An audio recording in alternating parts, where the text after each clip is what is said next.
ডিইআইস only ডাব্লিউবিসিএসে Tanmoy sir তোমাদের সকলকে স্বাগত জানাচ্ছে। আজকে আমার আলোচ্য বিষয় হলো sell structure and it's functions. তো ডাব্লিউবিসিএস পরীক্ষার এই সেল স্ট্রাকচার এবং ফাংশনের যে চ্যাপ্টারটি, এটি একটি খুবই গুরুত্বপূর্ণ চ্যাপ্টার এবং এই চ্যাপ্টারটি খুব জটিল না হলেও আমি চেষ্টা করব যে খুব সহজে এবং খুব পয়েন্ট ওয়াইজ যাতে চ্যাপ্টারটিকে কভার করা যায়। তাহলে চলো শুরু করা যাক। তো প্রথমেই আমরা জেনে নিই আজকে আমরা একটি লেসন আউটলাইনকে বা একটি লেসনটিকে আমরা কিভাবে আলোচনা করব। তো প্রথমে যেটা আমরা জানবো সেটি হলো সেল থিওরি, তারপরে properties of to all cells, তারপর আলোচনা করব সেল সাইজ এবং শেপ নিয়ে, তারপরে প্রোকারিওটিক সেল এবং এর স্ট্রাকচারস নিয়ে, তারপরে ইউক্যারিওটিক সেল এবং ফাইনালি সেল জাংশনসগুলো নিয়ে। তাহলে চলো শুরু করা যাক। প্রথমে যেটি বলতে হয় সেটি হলো history of the cell theory. তো 1600 খ্রিস্টাব্দে অ্যান্টন ভন লিউয়েনহক ইনি প্রথম মাইক্রোস্কোপ কিন্তু ইনভেন্ট করেছিলেন এবং এই মাইক্রোস্কোপ দিয়েই কিন্তু তিনি সমস্ত লিভিং সেলকে দেখা শুরু করেছিলেন। এরপরে তার কিছুদিন পরে সেই মিড 1600 খ্রিস্টাব্দে বা মাঝামাঝি সময়ে রবার্ট হুক নামে একজন সায়েন্টিস্ট, তিনি সর্বপ্রথম প্লান্টের কর্ক সেলের গুলোকে এই মাইক্রোস্কোপের নিচে কিন্তু দেখেছিলেন। তারপরে 1850 খ্রিস্টাব্দে রুডলফ ভার্শো তিনি বলেছিলেন বা প্রপোজ করেছিলেন যে সমস্ত সেলই কিন্তু এক্সিস্টিং সেল থেকে উৎপন্ন হয়। এবার আসি হচ্ছে সেল থিওরি, অর্থাৎ এই সেল থিওরিটি অ্যাকচুয়ালি কী। তো সর্বপ্রথম যেটা বলা হয়েছিল এই হাইপোথিসিসটিতে সেটি হলো all organisms consist of one or more cells, cell is the smallest unit of life, এবং ফাইনালি বলা হয়েছিল যে all cells come from pre existing cells. তো এই তিনটি পয়েন্ট দিয়ে কিন্তু সেল থিওরিকে আমরা ডেসক্রাইব করতে পারি। তো অবজার্ভিং সেলস, মাইক্রোস্কোপের নিচে সেলকে ঠিক কীরকম দেখায়। তো সেলগুলিকে সর্বপ্রথমে কিছু কালার করা হয়, কিছু স্টেন দিয়ে বা কিছু ডাই দিয়ে সেটিকে কালার করা হয় এবং সেটিকে যখন মাইক্রোস্কোপের নিচে দেখা হয় সেটিকে একটি পার্টিকুলার কালারে কিন্তু দেখা যায়। এছাড়াও সেলগুলিকে প্রায় 1000 গুণ বর্ধিত করে বা ম্যাগনিফাই করে কিন্তু দেখা হয় এবং তার রেজলিউশন থাকে অ্যাবাউট 0.2 মাইক্রন থেকে 0.5 মাইক্রনস। ওকে, তারপরে যখন ইলেকট্রন মাইক্রোস্কোপ ইনভেন্ট হলো বা ডিসকভার করা হলো, তখন সেলগুলিকে আরও ক্লিয়ারভাবে এবং খুব ডিস্টিংক্ট ওয়েতে কিন্তু দেখা গেল। তো ইলেকট্রন মাইক্রোস্কোপে যেটি করা হয়েছিল সেটিকে সেলগুলিকে কিল করা হতো, অর্থাৎ সেলগুলিকে মেরে তারপরে কিন্তু অবজার্ভ করা হতো এবং ন্যাচারালি বেশিরভাগ ক্ষেত্রেই ইলেকট্রন মাইক্রোস্কোপের নিচে সেলগুলিকে ব্ল্যাক অ্যান্ড হোয়াইট কালারে কিন্তু দেখা যায় এবং কখনো কখনো ক্ষেত্রে সেগুলোকে কালার ফর্মেও কিন্তু দেখা যায়। তো ইলেকট্রন মাইক্রোস্কোপের সবথেকে ইম্পর্টেন্ট বা সবথেকে অ্যাডভান্টেজ সেটা হলো ইলেকট্রন মাইক্রোস্কোপের মধ্যে দিয়ে সেলগুলিকে প্রায় 1,00,000 গুণ ম্যাগনিফাই করে কিন্তু দেখা যায়। ন্যাচারালি ইলেকট্রন মাইক্রোস্কোপে দু ধরনের ফিল্ড বা দু ধরনের ইমেজকে আমরা দেখতে পাই। সেলগুলিকে আমরা দু ধরনের ইমেজের মাধ্যমে দেখতে পাই। একটি হলো 2D ইমেজ আর একটি হলো 3D ইমেজ। তো 2D ইমেজ ন্যাচারালি আমরা টেম বা ট্রান্সমিশন ইলেকট্রন মাইক্রোস্কোপের মধ্য দিয়ে কিন্তু দেখতে পারি। অন্য সাইডে সেম বা স্ক্যানিং ইলেকট্রনের মাইক্রোস্কোপের নিচে আমরা সেলগুলিকে একটি 3 ডাইমেনশনাল বা 3D আকারে কিন্তু দেখতে পাই।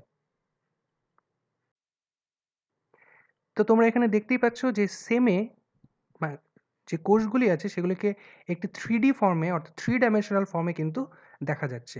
অন্য সাইডে টেমে অর্থাৎ ট্রান্সমিশন ইলেকট্রন মাইক্রোস্কোপের নিচে সেলগুলিকে একটি 2D বা 2 ডাইমেনশনাল ওয়েতে কিন্তু দেখা যায়। তো এবার আসি সেলের স্ট্রাকচার নিয়ে। প্রত্যেকটি সেলেই যেটি থাকে সেটি হলো একটি আউটার মোস্ট প্লাজমা মেমব্রেন অবস্থিত, জেনেটিক ম্যাটেরিয়াল থাকবে in the form of DNA এবং সাইটোপ্লাজম থাকবে, তার সঙ্গে থাকবে কিছু রাইবোজোমস। এছাড়াও যে আউটার মোস্ট যে প্লাজমা মেমব্রেন থাকছে তার স্ট্রাকচারটি কীরকম হবে? স্ট্রাকচারটি হবে একটি ফসফোলিপিড বাইলেয়ার থাকবে এবং তার মধ্যে কিছু এমবেডেড বা গ্রথিত অবস্থায় কিছু প্রোটিন থাকবে। এই যে স্ট্রাকচারটি, এই স্ট্রাকচারটিকে আমরা ন্যাচারালি ফ্লুইড মোজাইক মডেল হিসাবে বলে থাকি। তো প্লাজমা মেমব্রেনের ফাংশনটি কি? প্লাজমা মেমব্রেনের ফাংশন হলো সেলের সমস্ত যে কন্টেন্টসগুলো থাকে সেগুলোকে আইসোলেট রাখা বাইরের এনভায়রনমেন্ট থেকে, এবং সেলের ভেতরে এবং বাইরে কী ট্রান্সপোর্ট হবে সেটিকে কন্ট্রোল করা, এবং কিছু কিছু ক্ষেত্রে সেলের বাইরে অর্থাৎ প্লাজমা মেমব্রেনে কিছু রিসেপ্টর থাকে যেগুলি বাইরের থেকে যে কোনো রকম মানে যে কোনো রকম সিগন্যালকে রিসিভ করে। এছাড়াও যেটি থাকছে সেটি হলো জেনেটিক ম্যাটেরিয়াল থাকছে in the form of DNA. Eukaryotic সেলের ডিএনএ থাকছে একটি ডাবল মেমব্রেন অর্গানেলের ভেতরে, যেটিকে আমরা নিউক্লিয়াস বলে চিনি, এবং প্রোক্যারিওটিকের ক্ষেত্রে সেখানে ডিএনএর বাইরে বা ডিএনএর যে জেনেটিক ম্যাটেরিয়াল সেটার বাইরে কোনো রকম মেমব্রেন থাকছে না। সেখানে ডিএনএটি একটি ক্লাম্প হয়ে বা একটি জালিকাকার ওয়েতে একটি কুণ্ডলীকৃত হয়ে একটি স্ট্রাকচার তৈরি করে, যেটিকে আমরা নিউক্লিয়েড বলে চিনি। এর সাথে থাকছে হলো সাইটোপ্লাজম উইথ রাইবোসোমস।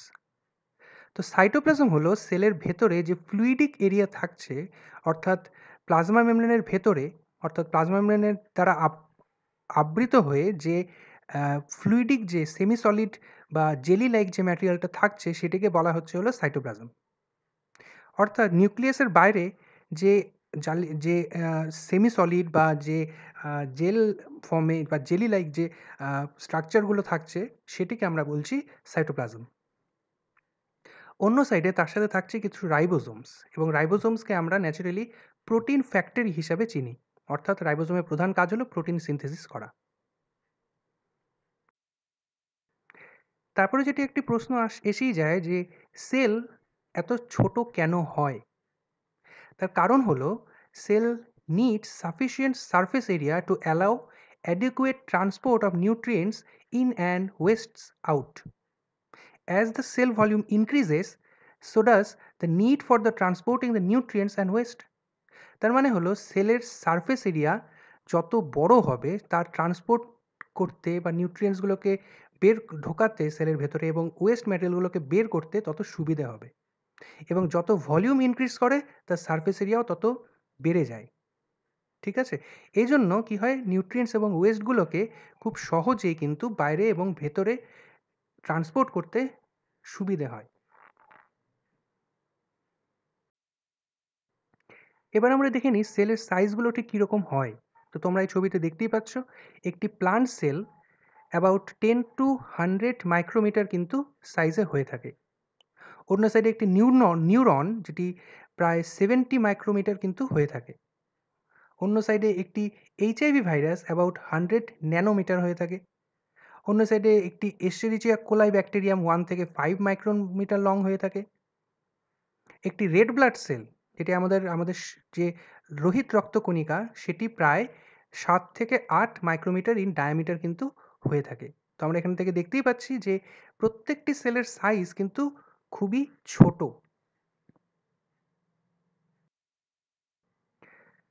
তো এই যে সেলগুলো এত ছোট হয় তার পিছনে কারণটি কি? As the cell volume increases, the surface area of the cell does not expand as quickly. As the volume increases, the surface area of the cell does not expand as quickly. If the cell's volume gets too large, it cannot transport enough waste out and nutrients in. Thus, the surface area limits the cell volume এবং size. অর্থাৎ সেলের volume যত increase করে surface area কিন্তু ঠিক সেই পরিমাণে কিন্তু ইনক্রিজ হয় না। সেজন্যই সেল এতটাই ছোট হয়। যদি সেল খুব ভলিউমে বড় হতো তাহলে তার সারফেস এরিয়া কিন্তু সেই হিসাবে বড় হতো না। সেক্ষেত্রে একটি প্রবলেম এসেই দাঁড়াতো যে সমস্ত ওয়েস্ট ম্যাটেরিয়াল সেলের বাইরে যাওয়াটা খুবই প্রবলেম হতো, এবং এর সাথে যে নিউট্রিয়েন্টসগুলো সেগুলো সেলের ভেতরে ঢুকতেও কিন্তু অসুবিধে হতো। এইসব কারণের জন্যই কিন্তু সেলের সাইজ ছোট হয়ে থাকে, যাতে তার ট্রান্সপোর্টেশনে সুবিধে হয়। ঠিক আছে?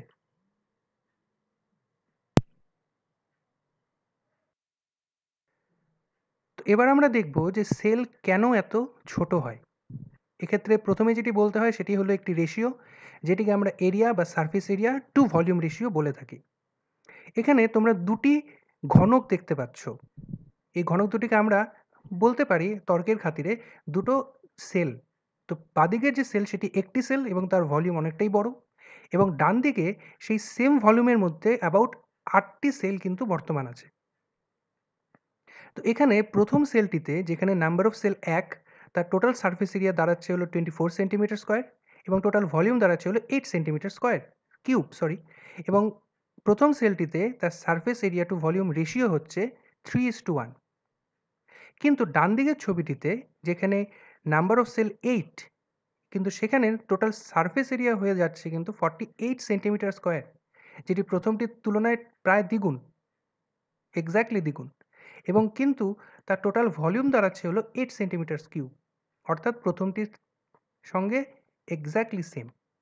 কিন্তু দেখা যাচ্ছে দ্বিতীয় সেলটিতে যেখানে 8টি সেল বর্তমান, সেখানে surface area to volume ratio হয়ে যাচ্ছে 6:1, অর্থাৎ প্রথম সেলটি যেহেতু ভলিউমে বড়, তার সারফেস এরিয়া কিন্তু সেই হিসাবে ইনক্রিজ বা এক্সপ্যান্ড কিন্তু করেনি।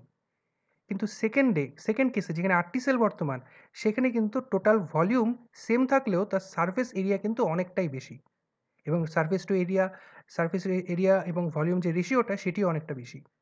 ঠিক এই কারণের জন্যই সেল কিন্তু খুবই ছোট হয় সাইজে, যাতে তার ট্রান্সপোর্ট করতে, অর্থাৎ কোনো নিউট্রিয়েন্টকে গ্রহণ করতে এবং কোনো যেসব ওয়েস্ট ম্যাটেরিয়ালগুলো আছে সেগুলোকে বাইরে বের করতে সুবিধা হয়। ওকে, তো strategies for increasing the surface area so cell can be larger, freely edged and long and narrow, and round cells will always be small. তো এইসব স্ট্র্যাটেজি কিন্তু মেনে চলতে হয় সেলের ক্ষেত্রে।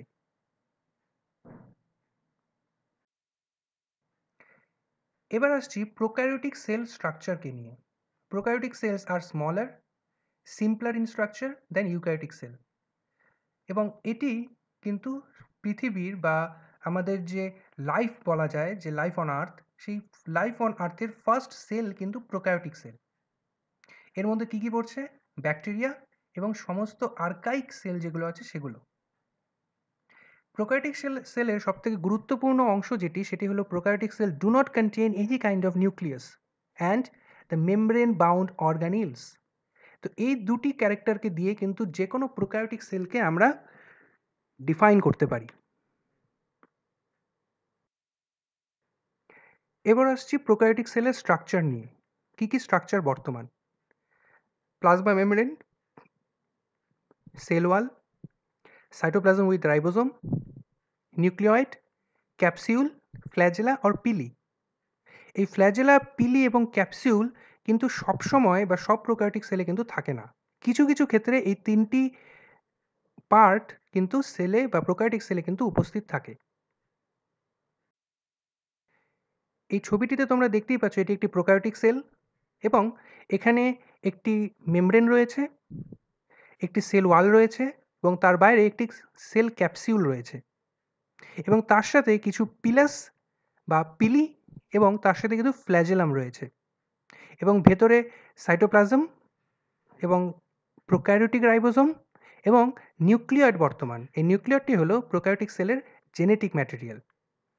এখানে একটি নোট বা এখানে একটি কথা বলে রাখা দরকার যে প্রোক্যারিওটিক সেলের রাইবোজোম কিন্তু ইউক্যারিওটিক সেলের তুলনায় ডিফারেন্ট হয়। প্রোক্যারিওটিক সেলের রাইবোজোম হয় হলো 70S টাইপের, অর্থাৎ এখানে দুটি ডিফারেন্ট অংশ নিয়ে কিন্তু গঠিত। একটি হলো 30S, একটি হলো 50S। এই দুটো অংশ নিয়ে কিন্তু রাইবোজোমটি গঠিত, ঠিক আছে, এবং সম্পূর্ণ রাইবোজোমের যে সেডিমেন্টেশন রেট সেটি কিন্তু 70S হয়। এই এস মানে হলো সেডিমেন্টেশন রেট, যেটিকে আমরা জভেদবার্গ ইউনিট বলে জানি। ওকে, এখানে আরেকটি প্রোক্যারিওটিক সেলের ছবি দেখানো হচ্ছে। তোমরা দেখতেই পাচ্ছ এটি একটি ব্যাকটেরিয়া, এবং এখানেও নিউক্লিয়ার বর্তমান, তার বাইরে যে সেল মেমব্রেন আছে, এবং ফাইনালি বাইরে একটি ক্যাপসুল বর্তমান, এবং মাঝখানে সেল ওয়াল রয়েছে, এবং তার সাথে কিছু পিলাস বা পিলি রয়েছে, এবং 4টি ফ্ল্যাজেলাম রয়েছে। এটিও একটি প্রোক্যারিওটিক সেল। এখানে রাইবোজোম বর্তমান এবং সাদা সাদা যে অংশগুলো সেগুলো অ্যাকচুয়ালি নিউক্লিয়েট এবং বাইরে একটি সেল ওয়াল বর্তমান। তো এই ছবিটি অ্যাকচুয়ালি টেম বা ট্রান্সমিশন ইলেকট্রন মাইক্রোস্কোপের নিচে কিন্তু দেখা। এবার আসছি ইউক্যারিওটিক সেল নিয়ে। ইউক্যারিওটিক সেলকে আমরা কিভাবে ডিফাইন করতে পারি? ইউক্যারিওটিক সেলে একটি ট্রু নিউক্লিয়াস থাকবে এবং মেমব্রেন বাউন্ড অর্গানিলস থাকবে। তো এর স্ট্রাকচারগুলো কী কী থাকছে? নিউক্লিয়াস, রাইবোজোমস, এন্ডোমেমব্রেন সিস্টেম, মাইটোকন্ড্রিয়া এবং সাইটোস্কেলিটন। এই এন্ডোমেমব্রেন সিস্টেমের মধ্যে আবার এন্ডোপ্লাজমিক রেটিকুলাম, স্মুথ এবং রাফ টাইপ, তার সাথে থাকছে গলগি অ্যাপারেটাস এবং ফাইনালি কিছু ভেসিকলস। তো এবার চলো দেখে নেওয়া যাক যে ইউক্যারিওটিক সেলের প্রত্যেকটি স্ট্রাকচার ঠিক কীরকম হয়। তো এটি একটি ছবি দেখানো হচ্ছে এখানে ইউক্যারিওটিক সেলের। তোমরা এখানে দেখতে পাচ্ছ ডিফারেন্ট টাইপসের অর্গানিলস রয়েছে। শুরু করলে একটি একটি করে শুরু করা যায়, যেরকম নিউক্লিয়াস, নিউক্লিয়াসের ভেতরে নিউক্লিওলাস, ক্রোমাটিন, তারপরে Golgi apparatus, Golgi vesicles, peroxisomes, secretory vesicles, vacuoles, smooth endoplasmic reticulum, lysosomes, microfilament, centrosomes, microtubules, cytoplasm, plasma membrane, mitochondria, intermediate filaments এবং কিছু রাইবোজোমস। তো এই সমস্ত জিনিস বা সমস্ত অর্গানিলসগুলো কিন্তু একটি ইউক্যারিওটিক সেলে বর্তমান। তো অর্গানিলগুলোকে আমরা কিভাবে ডিফাইন করতে পারি? সেলুলার অর্গানিলসগুলো অ্যাকচুয়ালি সেলুলার মেশিনারি। এটি দু ধরনের কিন্তু হয়ে থাকে, ডেরাইভড ফ্রম মেমব্রেন এবং কিছু ব্যাকটেরিয়া লাইক অর্গানিলস। তো এই ব্যাকটেরিয়া লাইক অর্গানিলসগুলোর মধ্যে প্রধানত মাইটোকন্ড্রিয়া এবং প্লাস্টিড কিন্তু পড়ে এবং বাকি অর্গানিলসগুলো কিন্তু সমস্তই প্লাজমা মেমব্রেনের থেকে তৈরি হয়। ঠিক আছে? তো এই অর্গানেলগুলোর প্রধান কাজ হলো সেলের সমস্ত কার্যকলাপগুলিকে একটি কম্পার্টমেন্টের মধ্যে আবদ্ধ রাখা। সুতরাং এখানে বলা যায় যে এখানে কিন্তু একটি ডিভিশন অফ লেবার হয়ে যাচ্ছে। সেজন্যই এই অর্গানেলগুলিকে সেলুলার মেশিনারি বলা হয়ে থাকে, কারণ প্রত্যেকটি অর্গানেল প্রত্যেকটি মেশিন হিসাবে কাজ করে, এক একটি মেশিন হিসেবে কাজ করে এবং তাদের ফাংশনও কিন্তু ডিফারেন্ট। তো ব্যাকটেরিয়া লাইক অর্গানিকের মধ্যে প্রথমে যেটা পড়ে সেটি হলো সিম্বায়োটিক ব্যাকটেরিয়া। এই সিম্বায়োটিক ব্যাকটেরিয়ার মাধ্যমেই কিন্তু পরবর্তীকালে মাইটোকন্ড্রিয়া এবং ক্লোরোপ্লাস্টিড কিন্তু বা প্লাস্টিড কিন্তু তৈরি হয়েছে বা ইভলভ হয়েছে। এটি একটি অ্যানশিয়েন্ট ঘটনা এবং যেটিকে আমরা এন্ডোসিম্বায়োটিক থিওরি বলে জানি। তো এই যে মডার্ন সেলসগুলো সেগুলি অ্যাকচুয়ালি কিন্তু একটি সিম্বায়োটিক রিলেশনশিপের মাধ্যমে কিন্তু তৈরি হয়েছে এবং এই সিম্বায়োটিক রিলেশনশিপের যে থিওরি সেটিকে আমরা এন্ডোসিম্বায়োটিক থিওরি বলে জানি। তো ওই এন্ডোসিম্বায়োটিক থিওরিটি অ্যাকচুয়ালি কী? এই থিওরিটি সর্বপ্রথম প্রপোজ করেছিলেন বস্টন ইউনিভার্সিটির একজন মাইক্রোবায়োলজিস্ট লিন মার্গিউলিস 1960 খ্রিস্টাব্দে। তো প্রথমে আমরা ঠিক বাঁদিকে নিচের থেকে যদি শুরু করি, অ্যানশিয়েন্ট টাইমে সেখানে দেখা যাচ্ছে যে একটি অ্যানসেস্ট্রাল প্রোক্যারিওটিক সেল ছিল, যার ভিতরে ডিএনএ এবং সাইটোপ্লাজম ছিল এবং বাইরে প্লাজমা মেমব্রেন দিয়ে আবদ্ধ ছিল। সেটি পরবর্তীকালে সেই প্লাজমা মেমব্রেনের কিছু ইনফোল্ডিং হয়। ইনফোল্ডিং বলতে ভাঁজ পড়ে এবং সেটি ভিতরের দিকে। এই ভাঁজ পড়ার ফলে তৈরি হয় হচ্ছে নিউক্লিয়াস এবং নিউক্লিয়াসের মেমব্রেনসগুলো এবং তৈরি হয় হচ্ছে এন্ডোপ্লাজমিক রেটিকুলাম। এবং পরবর্তীকালে এই সেলটি কিছু অ্যারোবিক হেটেরোট্রপিক প্রোক্যারিওটকে এনগালফ করে, অর্থাৎ তাদেরকে খেয়ে নেয়। খেয়ে নেওয়ার পরে এই যে অ্যারোবিক হেটেরোট্রপিক প্রোক্যারিওটসগুলো, এখানে যে হলুদ রঙের যেটিকে দেখানো হচ্ছে সেটি পরবর্তীকালে মাইটোকন্ড্রিয়ার রূপ নেয় এবং ফাইনালি সেটি একটি অ্যানসেস্ট্রাল হেটেরোট্রপিক ইউক্যারিওটিক অ্যানিমাল সেলে পরিণত হয়। অন্য সাইডে যখন সেই সেলটি অ্যানসেস্ট্রাল ফটোসিনথেটিক ইউক্যারিওটকে এনগালফ করে বা প্রোক্যারিওটটিকে এনগালফ করে, তখন সেই ফটোসিনথেটিক প্রোক্যারিওটিকটি, যেটিকে এখানে সবুজ রঙের গোলাকার দেখানো হচ্ছে, সেটি পরবর্তীকালে প্লাস্টিড হিসাবে ইভলভ হয় এবং ফাইনালি যে সেলটি মাইটোকন্ড্রিয়া এবং প্লাস্টিডকে বা যে ফটোসিনথেটিক প্রোক্যারিওট এবং হেটেরোট্রপিক প্রোক্যারিওট দুটোকেই এনগালফ করেছিল সেটি পরবর্তীকালে একটি ফটোসিনথেটিক ইউক্যারিওটিক সেল অথবা প্লান্ট সেলে কিন্তু পরিণত হয়। তো এই থিওরিটির মাধ্যমেই আমরা বলতে পারি যে এই এন্ডোসিম্বায়োটিক থিওরিটির মাধ্যমেই কিন্তু মডার্ন অ্যানিমাল সেল এবং প্লান্ট সেল ইভলভ হয়েছে। এরপরে আসছি প্লাজমা মেমব্রেনকে নিয়ে। তো প্লাজমা মেমব্রেনের ভেতরে সমস্ত সেল কন্টেন্ট কিন্তু থাকে, অর্থাৎ প্লাজমা মেমব্রেন সমস্ত সেল কন্টেন্টকে আবদ্ধ করে রাখে একটি লেয়ারের মাধ্যম দিয়ে। তো প্লাজমা মেমব্রেনটি স্ট্রাকচারালি ডাবল লেয়ার হয় এবং এটি ফসফোলিপিডস এবং কিছু প্রোটিনস নিয়ে তৈরি। তো আমরা এখানে ছবিটিতে দেখতেই পাচ্ছি যে প্লাজমা মেমব্রেন কিছু ফসফোলিপিড এবং তার মধ্যে গ্রথিত পার্পল কালারের কিছু প্রোটিনস নিয়ে কিন্তু তৈরি। এই ফসফোলিপিড যেটি থাকছে সেটি বেসিক্যালি হয় হচ্ছে অ্যাম্ফোটেরিক নেচার। এই অ্যাম্ফোটেরিক কথাটার মানে হলো একটি সেম মলিকুলের মধ্যেই একটি হাইড্রোফোবিক পার্ট থাকবে এবং একটি হাইড্রোফিলিক পার্ট থাকবে, এবং এই মলিকিউলের যে হাইড্রোফিলিক পার্ট সেটি ন্যাচারালি পোলার হয় এবং ইন্টারেক্ট করে ওয়াটারের সঙ্গে, এবং হাইড্রোফোবিক যে টেইল পার্ট সেটি ন্যাচারালি মেমব্রেনের ভেতরে কিন্তু অবস্থান করে। সেই জন্যই এই ফসফোলিপিডগুলিকে আমরা অ্যাম্ফোটেরিক নেচার বা অ্যাম্ফোটেরিক মলিকিউল বলে থাকি, কারণ সেখানে একটি হাইড্রোফিলিক হেড রয়েছে এবং একটি হাইড্রোফোবিক টেল রয়েছে। এই হাইড্রোফোবিক টেলসগুলো অ্যাকচুয়ালি ফ্যাটি অ্যাসিড এবং গ্লিসারল নিয়ে কিন্তু তৈরি হয়, আর যে হেডটি সেটি বেসিক্যালি ফসফরিক অ্যাসিড নিয়ে কিন্তু তৈরি হয়। ঠিক আছে? তো প্লাজমা মেমব্রেনের প্রধান কাজটি কী? প্লাজমা মেমব্রেনের প্রধান কাজ হলো ডিফারেন্ট টাইপসের মলিকিউলস, যেরকম water, carbon dioxide, ammonia, oxygen, এইসব জিনিসগুলোকে বা এইসব মলিকিউলসগুলোকে কিন্তু বাইরে এবং ভেতরে যাওয়া এবং আসার থেকে রেগুলেট করা, অর্থাৎ কন্ট্রোল করা। তো বলা যায় যে এইসব মলিকিউলের প্রপার মুভমেন্ট কিন্তু এই প্লাজমা মেমব্রেনের মধ্য দিয়েই হয়ে থাকে। এছাড়াও এই প্লাজমা মেমব্রেনের মধ্যে কিছু ক্যারিয়ার প্রোটিন থাকে। এই ক্যারিয়ার প্রোটিনগুলো বেসিক্যালি এইসব মলিকিউলসগুলোকে সেলের ভেতরে ঢোকা এবং সেল থেকে বাইরে যাওয়া, এই দুটি প্রসেসে কিন্তু হেল্প করে। সেই জন্য এগুলিকে ক্যারিয়ার প্রোটিন বা ক্যারিয়ার ট্রান্সপোর্ট প্রোটিন কিন্তু বলা হয়। ন্যাচারালি এই প্রোটিনসগুলো যে লিপিড বাইলেয়ার রয়েছে সেটির মধ্যে এমবেডেড অবস্থায় কিন্তু থাকে, এবং এই প্রোটিনগুলো ন্যাচারালি কখনো কখনো ক্যারিয়ার প্রোটিন, কখনো কখনো চ্যানেল প্রোটিন, কখনো কখনো রিসেপ্টর হিসেবেও কিন্তু কাজ করে। এবং এখানে বলে রাখা দরকার যে এই প্রোটিনগুলো কিন্তু সিমেট্রিক্যাল ওয়েতে থাকে না, সেগুলো ইতস্ততভাবে বিস্তৃত থাকে, অর্থাৎ they are dispersedly arranged and embedded within the lipid bilayer of the plasma membrane.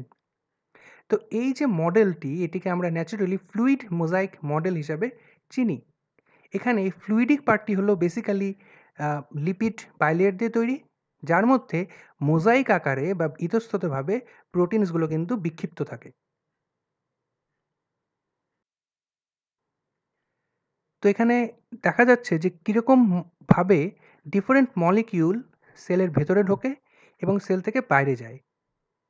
তো স্মল আনচার্জড মলিকিউলস যেগুলো, সেগুলো খুব সহজেই কিন্তু সেলের ভেতরে এবং বাইরে চলাচল করতে পারে, যেরকম H2O, NH3, carbon dioxide, oxygen, এগুলো খুবই ছোট এবং আনচার্জড বা যেটিকে বলা হয় নন পোলার। তো সেগুলো খুব সহজেই কিন্তু সেলের ভেতরে এবং বাইরে প্লাজমা মেমব্রেনের মধ্য দিয়ে যাতায়াত করতে পারে।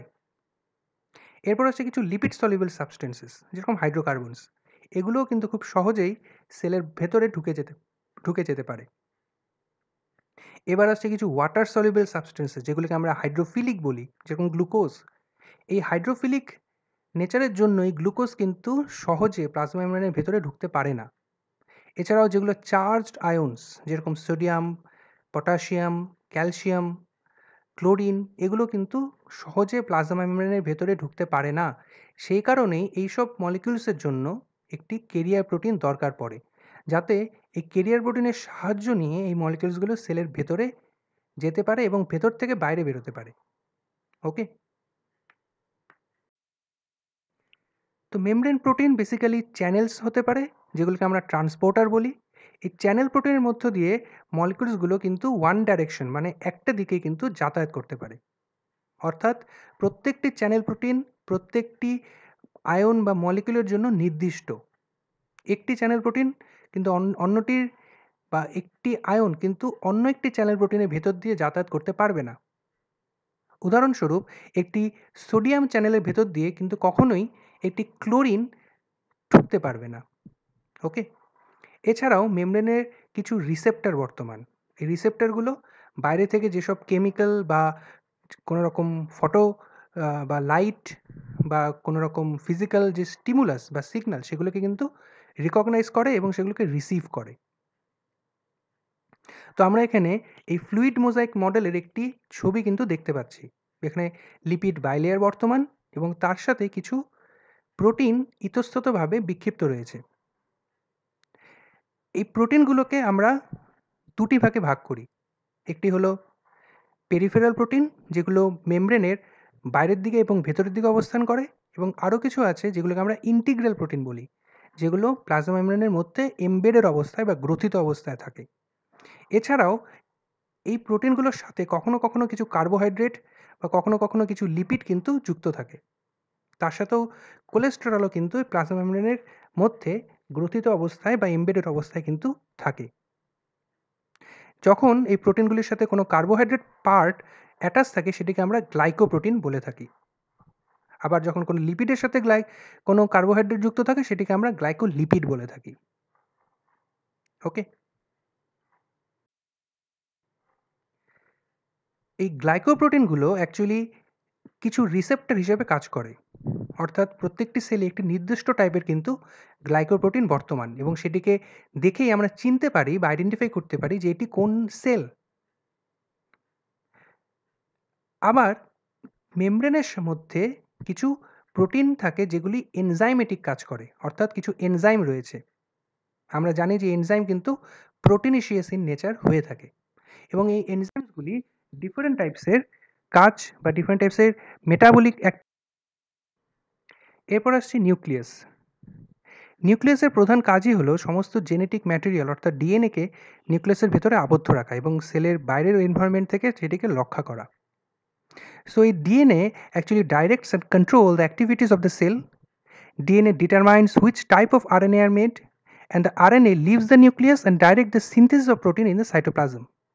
অর্থাৎ এই আরএনএ সিনথেসিস কিন্তু নিউক্লিয়াসের ভেতরে হচ্ছে, এবং আরএনএ যখন সিনথেসিস হয়ে যাচ্ছে সেটি নিউক্লিয়াসের মধ্যে দিয়ে কিছু পোর্স থাকে বা কিছু ছিদ্র থাকে, সেটির মাধ্যম দিয়ে বেরিয়ে সেটি সাইটোপ্লাজমে আসছে, এবং সেখানে এসে সেটি কিন্তু ট্রান্সলেশন পদ্ধতির মাধ্যম দিয়ে সেটি প্রোটিন সিনথেসিস করছে। ওকে, তো নিউক্লিয়াসের স্ট্রাকচারটি কীরকম? নিউক্লিয়াসের স্ট্রাকচারটি একটি ডাবল মেমব্রেন হয়ে থাকে, ঠিক প্লাজমা মেমব্রেনের মতনই। সেখানে দুটি ফসফোলিপিড বাইলেয়ার উপস্থিত রয়েছে এবং তার সাথে কিছু প্রোটিন লাইন্ড পোর্স রয়েছে। এই পোরগুলি ন্যাচারালি 8টি রিং শেপড প্রোটিন দিয়ে কিন্তু তৈরি হয়, এবং এর সেন্টারে একটি ওপেনিং থাকে যার মাধ্যম দিয়ে আরএনএ নিউক্লিয়াস থেকে বেরিয়ে সাইটোপ্লাজমে চলে আসে। এই পোর্সগুলিকে আমরা ন্যাচারালি একটি কমপ্লেক্স প্রোটিন সাবইউনিটস দিয়ে তৈরি হয়, সেজন্য এটিকে নিউক্লিয়ার পোর কমপ্লেক্স বলা হয়ে থাকে, বা সেটিকে সংক্ষেপে এনপিসি বলে। এছাড়াও নিউক্লিয়াসের ভেতরে নিউক্লিওপ্লাজম থাকে, যেটিকে আমরা fluidic part of the nucleus বলে থাকি। তো এই ছবিটির মধ্য দিয়ে আমরা দেখতেই পাচ্ছি যে নিউক্লিয়াসের স্ট্রাকচারটি কীরকম। তার একটি আউটার মেমব্রেন রয়েছে, একটি ইনার মেমব্রেন রয়েছে, তার মাঝখানে পেরিনিউক্লিয়ার স্পেস রয়েছে, এবং সাথে অনেক নিউক্লিয়ার পোর রয়েছে বা এনপিসি রয়েছে, এবং প্লাজমা মেমব্রেনের আউটার মেমব্রেনের সাথে ফিউজ হয়ে যেটি রয়েছে সেটিকে আমরা রাফ এন্ডোপ্লাজমিক রেটিকুলাম বলে থাকি। এছাড়াও নিউক্লিয়াসের ভেতরে নিউক্লিওপ্লাজম রয়েছে, নিউক্লিওলাস রয়েছে, এবং নিউক্লিয়ার রেটিকুলাম রয়েছে। এই রেটিকুলামগুলো অ্যাকচুয়ালি জেনেটিক ম্যাটেরিয়াল বা ডিএনএ।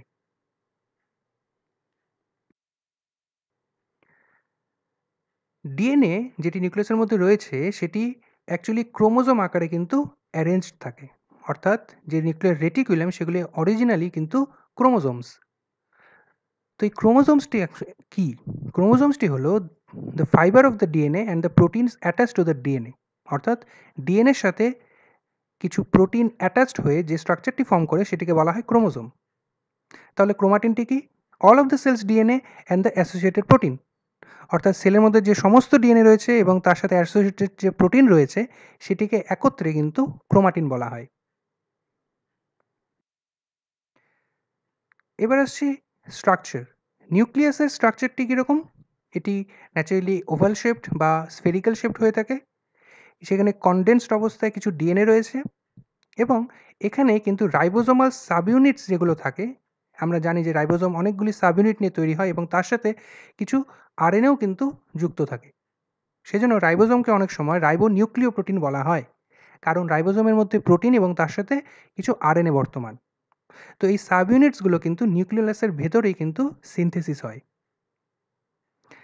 তো সিনথেসিস হওয়ার পরে সেগুলো নিউক্লিয়াস থেকে বেরিয়ে যায় এবং ফাইনালি নিউক্লিয়াসের মধ্যে থেকেও বেরিয়ে যায় নিউক্লিয়ার পোরের মাধ্যম দিয়ে এবং সাইটোপ্লাজমে এসে সেগুলি একত্রিত হয়ে একটি কমপ্লিট রাইবোজোম তৈরি করে।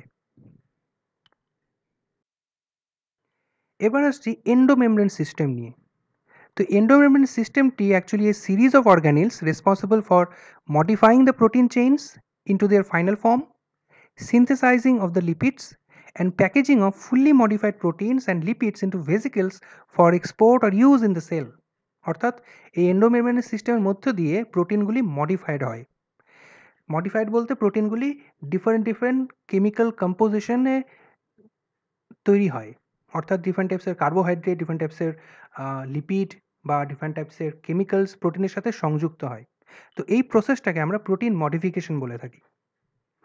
এরপরে এছাড়াও কিছু লিপিড কিন্তু এই এন্ডোমেমব্রেন সিস্টেমের মধ্যে সিনথেসাইজ হয় এবং ফাইনালি তৈরি হওয়ার পরে এই প্রোটিনগুলো প্যাকেজ হয় ছোট ছোট ভেসিকেলের মধ্যে এবং সেগুলি এক্সপোর্ট হয় এবং ডিফারেন্ট কাজে কিন্তু অংশগ্রহণ করে। এন্ডোমেমব্রেন সিস্টেমে সবথেকে গুরুত্বপূর্ণ যেটি সেটি হলো এন্ডোপ্লাজমিক রেটিকুলাম বা ইআর। এই এন্ডোপ্লাজমিক রেটিকুলামটি নিউক্লিয়াসের আউটার মেমব্রেনের সাথে কিন্তু কন্টিনিউয়াস ফর্মে উপস্থিত থাকে। এই ইআর ন্যাচারালি দুটো ফর্মের হয়, একটি স্মুথ, একটি রাফ। এর সাথেও যেটি থাকে সেটি হলো ট্রান্সপোর্টেড ভেসিকল এবং ফাইনালি দ্য গলগি অ্যাপারেটাস। এই তিনটি জিনিস নিয়ে কিন্তু এন্ডোমেমব্রেন সিস্টেম গঠিত হয়। তো আমরা এবার আলোচনা করি যে এই এন্ডোমেমব্রেন সিস্টেমটি অ্যাকচুয়ালি কী। রাফ এন্ডোপ্লাজমিক রেটিকুলাম হলো কিছু এর network of flattened membrane sacs create a maze, অর্থাৎ এই রাফ এন্ডোপ্লাজমিক রেটিকুলাম কিছু ফ্ল্যাটেন্ড এবং ডিস্ক শেপড মেমব্রেন স্যাক নিয়ে তৈরি হয় এবং একটি মেজ লাইক স্ট্রাকচার তৈরি করে। এটিকে রাফ এন্ডোপ্লাজমিক রেটিকুলাম বলা হয় এই কারণেই, কারণ এই রেটিকুলামের বাইরে রাইবোজোম কিন্তু অ্যাটাচড অবস্থায় থাকে এবং প্রোটিন সিনথেসিস করে। ওকে, ফাংশন অফ আরইআর। আরইআরের প্রধান ফাংশন হলো প্রোটিনগুলিকে মডিফাইড করা এবং এটিকে প্যাক করা এবং ফাইনালি গলগি বডিতে সেটিকে ট্রান্সপোর্ট করে দেওয়া। এটি হলো রাফ এন্ডোপ্লাজমিক রেটিকুলামের একটি গুরুত্বপূর্ণ ফাংশন। স্মুথ এন্ডোপ্লাজমিক রেটিকুলাম কিছু টিবিউলার মেমব্রেন স্ট্রাকচার নিয়ে তৈরি হয়। এটি রাফ এন্ডোপ্লাজমিক রেটিকুলামের সাথে কন্টিনিউয়াস ওয়েতে বা কন্টিনিউয়াসলি অবস্থান করে এবং সবথেকে গুরুত্বপূর্ণ যেটি সেটি হলো স্মুথ এন্ডোপ্লাজমিক রেটিকুলামে কিন্তু কোনো রকম রাইবোজোম আবদ্ধ থাকে না বা অ্যাটাচ থাকে না। এসিআর এর ফাংশনটি কি? সিনথেসিস অফ লিপিডস এবং different types of fatty acid বা ফসফোলিপিড বা ডিফারেন্ট টাইপস অফ কোলেস্টেরলস, এগুলোকে সিনথেসাইজ করাই কিন্তু এসিআর এর একটি গুরুত্বপূর্ণ function.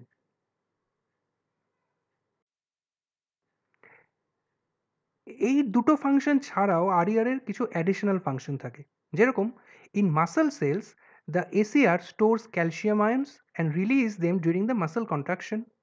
In liver cell, ACR detoxifies and the medications and alcohols. অর্থাৎ মাসেল সেলের মধ্যে যে এসিআর বা স্মুথ এন্ডোপ্লাজমিক রেটিকুলাম বর্তমান সেটিকে আমরা সার্কোপ্লাজমিক রেটিকুলাম বলে থাকি এবং এই সার্কোপ্লাজমিক রেটিকুলামের কাজ হলো ক্যালসিয়ামকে স্টোর করা এবং তাকে রিলিজ করা during the time of muscle contraction. ওকে,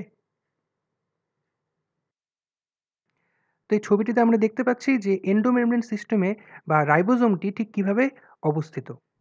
নিউক্লিয়াসের সাথে নিউক্লিয়াসের যে আউটার মেমব্রেন তার সাথে কিন্তু কন্টিনিউয়াস ওয়েতে রাফ এন্ডোপ্লাজমিক রেটিকুলাম অবস্থান করে। ঠিক আছে? এবং এই রাফ এন্ডোপ্লাজমিক রেটিকুলামে যে স্যাক লাইক যে স্ট্রাকচারগুলো সেগুলোকে আমরা সিস্টার্নি বলে চিনি। এবং সিস্টার্নিগুলোর ভেতরে যে স্পেসটি থাকছে সেটাকে আমরা সিস্টার্নাল স্পেস বলি। এবং আমরা দেখতেই পাচ্ছি যে এখানে রাইবোজোমের বাইরে অনেক এন্ডোপ্লাজমিক রেটিকুলামের বাইরে অনেক পরিমাণে কিন্তু রাইবোজোম অ্যাটাচ অবস্থায় রয়েছে। এবং ফাইনালি এই রাফ এন্ডোপ্লাজমিক রেটিকুলামের সাথে কন্টিনিউয়াস ওয়েতে আবার স্মুথ এন্ডোপ্লাজমিক রেটিকুলামও কিন্তু অবস্থিত। এবং এই এসিআরগুলো বা স্মুথ এন্ডোপ্লাজমিক রেটিকুলামগুলো কিন্তু টিবিউলার শেপ হয়। অন্য সাইডে রাফ এন্ডোপ্লাজমিক রেটিকুলামগুলো স্যাক লাইক হয়। ঠিক আছে? এবার আসছি গলগি অ্যাপারেটাস। গলগি অ্যাপারেটাসগুলো stack of flattened membrane sacs এবং function of Golgi apparatus is to complete the processing of the substance receive from the ER. অর্থাৎ এন্ডোপ্লাজমিক রেটিকুলাম থেকে যে প্রোটিনসগুলো বেরোচ্ছে সেগুলোকে ফাইনাল প্রসেসিং করাই কিন্তু গলগি অ্যাপারেটাসের কাজ। এবং ফাইনালি এই যে মডিফাইড প্রোটিনগুলো থাকছে সেগুলোকে ট্যাগ করা, অর্থাৎ সেটার সাথে কোনো রকম কেমিক্যাল মডিফিকেশন করা বা কোনো কেমিক্যাল বা কোনো মলিকুলার আয়ন বা কোনো কিছুকে যুক্ত করা, অর্থাৎ সেটিকে ট্যাগ করা এবং ফাইনালি এটিকে প্যাকেজ করা এবং এটিকে তার প্রপার ডেস্টিনেশনে পৌঁছে দেওয়া ইন দ্য ফর্ম অফ ভেসিকলস। তো এই কানের কাজ করার ক্ষমতার জন্যই গলগি অ্যাপারেটাসকে অনেক সময় প্রোটিন সর্টিং অ্যাপারেটাস বলা হয়। অর্থাৎ এই গলগি অ্যাপারেটাসই ঠিক করে যে কোন প্রোটিনটি সেলের কোন জায়গায় পৌঁছবে এবং কি কাজ করবে। ঠিক আছে? এবং এই কারণের জন্য এই টোটাল প্রসেসটিকে প্রোটিন ট্রাফিকিং বলা হয়। অর্থাৎ ট্রাফিকের যা কাজ, যে কোন গাড়িকে কোন রোডে যাওয়াবে বা কোন রোডে পৌঁছে দেবে বা কখন ট্রাফিককে কন্ট্রোল করবে, ঠিক ট্রাফিক যেভাবে কাজ করে সেই গলগি অ্যাপারেটাসও কিন্তু ঠিক সেইভাবেই কাজ করে। অর্থাৎ কোন প্রোটিন কোথায় যাবে এবং কি মডিফিকেশন হয়ে যাবে সেটি কিন্তু নিয়ন্ত্রণ করে এই গলগি অ্যাপারেটাস।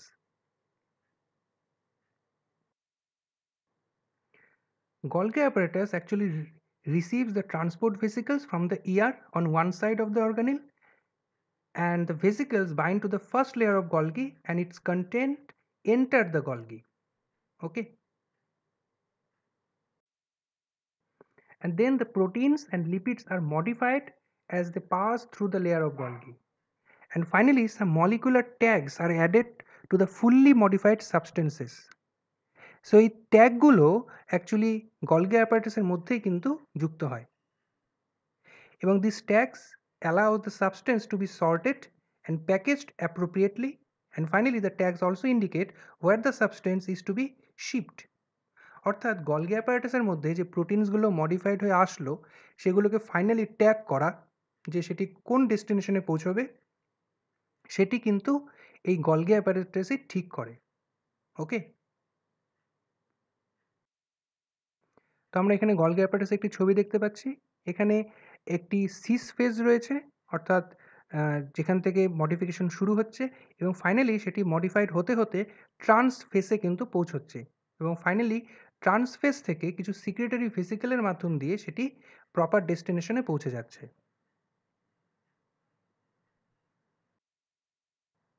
তো ফাইনালি এবার ট্রান্সপোর্ট ভেসিকেলস। এই ভেসিকেলসগুলো অ্যাকচুয়ালি কিছু মেমব্রেন বাউন্ড ছোট ছোট sec, and these transport vesicles actually transport the modified proteins and lipids from the ear to the Golgi apparatus and from the Golgi to the final destination. তো transport ভেসিকেলের প্রধান কাজই হলো endoplasmic reticulum থেকে modified প্রোটিনগুলোকে গলগিতে নিয়ে আসা এবং গলগিতে যখন সেগুলি আলটিমেট মডিফিকেশন বা ট্যাগিং হয়ে গেল সেটিকে আবার ওই ভেসিকেলের মধ্য দিয়ে সেটিকে প্রপার ডেস্টিনেশনে পৌঁছে দেওয়া। এই দুটো কাজই কিন্তু এই ট্রান্সপোর্ট ভেসিকেলের মাধ্যম দিয়ে হয়ে থাকে। অর্থাৎ এখানে এই ট্রান্সপোর্ট ভেসিকেলগুলো কিছু শিপের মতন কাজ করে, কারণ প্রত্যেকটি শিপই যেরকম শিপ কনসাইনমেন্ট হয় বা সেখানে ঠিক সেরকমই প্রত্যেকটি শিপ যেরকম এক ডেস্টিনেশন থেকে আরেক ডেস্টিনেশন ডিফারেন্ট টাইপসের মালপত্র নিয়ে যায়, ঠিক সেরকমই এই ভেসিকেলসগুলো কিন্তু একটি ডেস্টিনেশন থেকে আরেকটি ডেস্টিনেশনে প্রোটিনগুলোকে নিয়ে যায়। ওকে, তো এই এন্ডোমেমব্রেন সিস্টেমটিকে যদি একটি ফ্লো চার্টে আমরা ডিসক্রাইব করি তাহলে ঠিক কীরকম হবে বা কীরকম দেখাবে। তো আমরা প্রথম থেকে শুরু করি। DNA directs the RNA synthesis. RNA exit the nucleus through a nuclear pore. Then it comes to the ribosome where the protein synthesis occurred, and finally the proteins with proper code enter the RER, and the proteins are modified in the RER and lipids are made in the ACR, and then the vesicles containing the proteins and lipid bud off from the ER. Then the ER vesicles merge with the Golgi body. Proteins আর lipids enter within the Golgi অর্থাৎ Golgi cisterনের মধ্যে। Then each proteins and lipids are fully modified as it passes through the layers of the Golgi. And finally, the modified products are tagged, sorted and bud off in the Golgi vesicles. And finally, the Golgi vesicles will either merge with the plasma membrane and release their content, or they remain in the cell and serve a purpose. তো এইভাবে endomembrane সিস্টেমকে কিন্তু একটি flow চার্টের মাধ্যমে describe করা যায়। ওকে, তো এই ছবিটিতে আমরা সেই ফ্লো চার্টটিকে দেখতে পাচ্ছি খুব সহজভাবে। নিউক্লিয়াস থেকে আরএনএটি বেরোলো, বেরিয়ে রাইবোজোমের মধ্যে সেটি প্রোটিন সংশ্লেষ করলো বা প্রোটিন সিনথেসিস করলো। দেন রাফ এন্ডোপ্লাজমিক রেটিকুলামে সেই প্রোটিনটি finally export holo in the form of vesicles, and finally it enters the Golgi network, and from the Golgi network it modified and it tagged and sorted, and finally again through the vesicles, which is called the Golgi vesicles, it is either exported or via the process of exocytosis, or sometimes it embedded within the plasma membrane, or it remain within the cell and perform some kind of function. So এইভাবে কিন্তু protein বা endomembrane trafficking বা endomembrane system কিন্তু কাজ করে। ওকে, তো ভেসিকলসগুলো কিছু অন্য টাইপেরও হয়ে থাকে, স্মল মেমব্রেন বাউন্ড স্যাক্স। তো এই ভেসিকলসগুলো ডিফারেন্ট টাইপসের হয়, যেরকম গলগি অ্যান্ড ER ট্রান্সপোর্ট ভেসিকলস। অন্য সাইডে কিছু পারক্সিজম থাকে, যেগুলিও কিন্তু ভেসিকল আকারেই থাকে। এই পারক্সিজমের কাজ হলো যেখানে ফ্যাটি অ্যাসিডগুলো মেটাবোলাইজড হয়, এবং এইখানেই সেলের মধ্যে যে সমস্ত যেসব হাইড্রোজেন পারক্সাইড বা H2O2 যে সিনথেসিস হয় সেগুলো কিন্তু এই পারক্সিজমের মধ্যেই কিন্তু ডিটক্সিফাইড হয়। ঠিক আছে, এবং ফাইনালি আরেক টাইপের ভেসিকলস থাকে যেটিকে আমরা লাইসোজোম বলে থাকি। এই লাইসোজোমকে আবার অনেক সময় সুইসাইডাল ব্যাগও বলা হয়। তো এই লাইসোজোমকে কেন সুইসাইডাল ব্যাগ বলা হয়?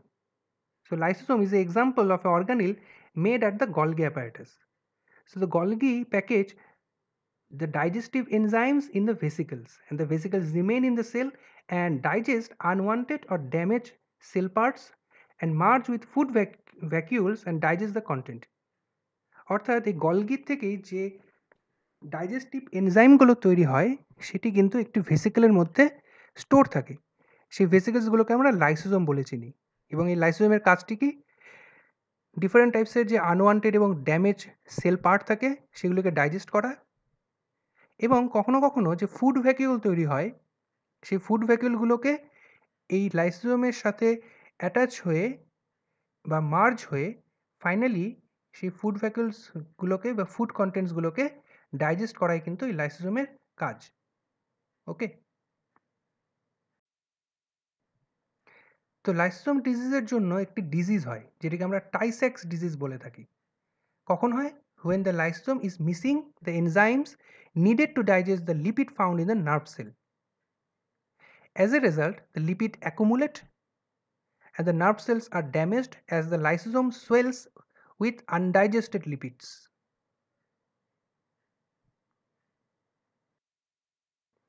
এরপরে আসছি মাইটোকন্ড্রিয়া।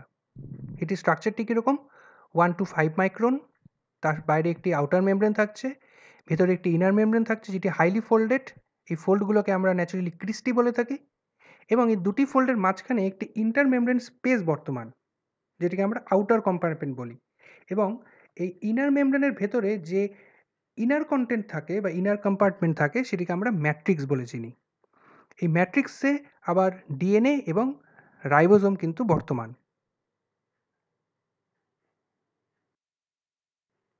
তো এখানে মাইটোকন্ড্রিয়ার স্ট্রাকচারটি আমরা দেখতে পাচ্ছি।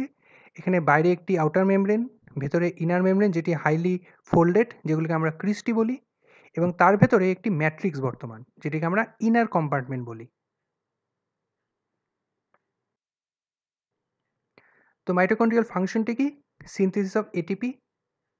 তো এই এটিপি তৈরি বা প্রোডাকশন কিন্তু 3টি পাথওয়ের মাধ্যম দিয়ে হয়ে থাকে। একটি হলো গ্লাইকোলাইসিস, যেটি সাইটোপ্লাজমের মধ্যে হচ্ছে। আরেকটি হলো ক্রেব সাইকেল, যেটি মাইটোকন্ড্রিয়ার ম্যাট্রিক্সের মধ্যে হচ্ছে।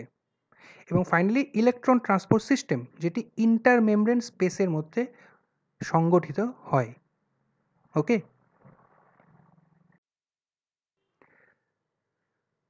তো আমরা এখানে মাইটোকন্ড্রিয়ার একটি আল্ট্রাস্ট্রাকচার দেখতে পাচ্ছি, যেটিকে ট্রান্সমিশন ইলেকট্রন মাইক্রোস্কোপের নিচে দেখা হয়েছে।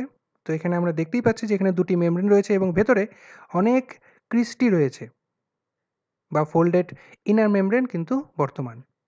ওকে, তো এবার আমরা দেখব যে সেল কেন এত ছোট হয়। এক্ষেত্রে প্রথমে যেটি বলতে হয় সেটি হলো একটি রেশিও, যেটিকে আমরা এরিয়া বা surface area to volume ratio বলে থাকি। এখানে তোমরা দুটি ঘনক দেখতে পাচ্ছ। এই ঘনক দুটিকে আমরা বলতে পারি তর্কের খাতিরে দুটো সেল। তো বাঁদিকের যে সেল সেটি একটি সেল এবং তার ভলিউম অনেকটাই বড়, এবং ডান দিকে সেই সেম ভলিউমের মধ্যে অ্যাবাউট 8টি সেল কিন্তু বর্তমান আছে। তারপর আসছে সাইটোস্কেলিটন। এর ফাংশন হলো give cell internal organisation, shape and ability to move. এই স্ট্রাকচারটি কীরকম? এই স্ট্রাকচারটি হলো interconnected system of microtubules, microfilament and intermediate filaments. এই ইন্টারমিডিয়েট ফিলামেন্টস এবং এই সাইটোস্কেলিটন কিন্তু একমাত্র অ্যানিমেল বডিতেই বা অ্যানিমেল সেলে কিন্তু পাওয়া যায়, এবং প্রত্যেকটি আল্ট্রাস্ট্রাকচার অর্থাৎ প্রত্যেকটি মাইক্রোটিবিউল বা মাইক্রোফিলামেন্ট বা ইন্টারমিডিয়েট ফিলামেন্ট কিন্তু প্রোটিন দিয়ে তৈরি হয়।